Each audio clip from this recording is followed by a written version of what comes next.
Mister DI ब्लग्सलाई subscribe. कहना क्या चाहते हो?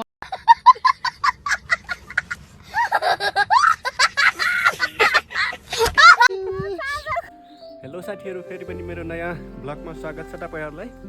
आज हामी गुल्मीको भारतिङ डाँडामा यसो भ्यू पोइन्ट हेर्नलाई गइरहेका छौँ। यसो भिडियो हेरेर सबैले साथ दिनु होला। हस् लाग्यो के स्कुल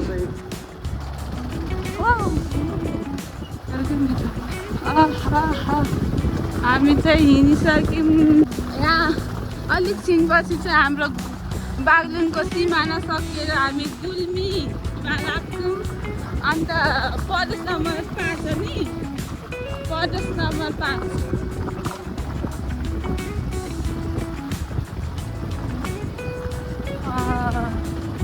अन्त यो अझैसम्म चारै प्रदेश नम्बर 4 रोड। ए ल रोडको अवस्था,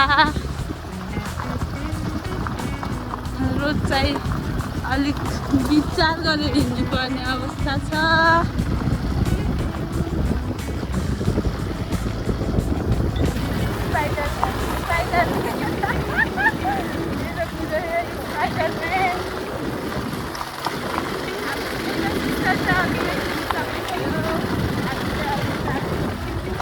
हामी चाहिँ बरेङ गाउँपालिका क्रस भयौँ। अब के भन्छ चन्द्रकोट गाउँपालिकामा इन्ट्री।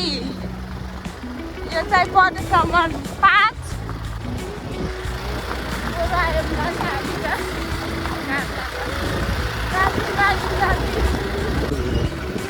घुम्तीमा मोजोमा बस्छ भाइ गाईमा गाई।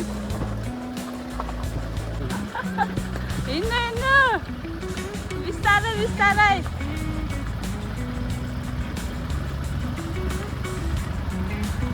हाम्रो सिस्टरलाई चाहिँ मान्नुपर्छ, यस्तो खाडुल खुडुलमा पनि बाइक कुदाउँदै हुनुहुन्छ।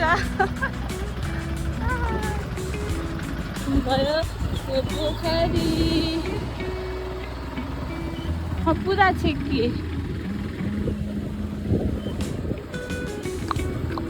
घाम लागेको छ गाइस, हेर्न सक्नुहुनेछ साथीहरू।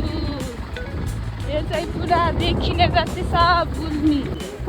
हामी चाहिँ हाम्रो डेस्टिनेसन भन्छ, के भन्छ हौ इङ्ग्लिसमा, फाइनल डेस्टिनेसनमा आउन आँटिसक्यौँ। साथीहरू हेर्नु होला, हाम्रो सिस्टर यस्तो अफरोडमा स्प्लेन्डरमा कसरी हिँड्नुहुन्छ। फाइनली साथीहरू हामी भारतिङ डाँडामा आइसकेका छौँ। र एकछिनमा हामी फोटोहरू भिडियोहरू क्लिक गर्नेछौँ र हजुरहरूलाई यसो देखाउनेछौँ।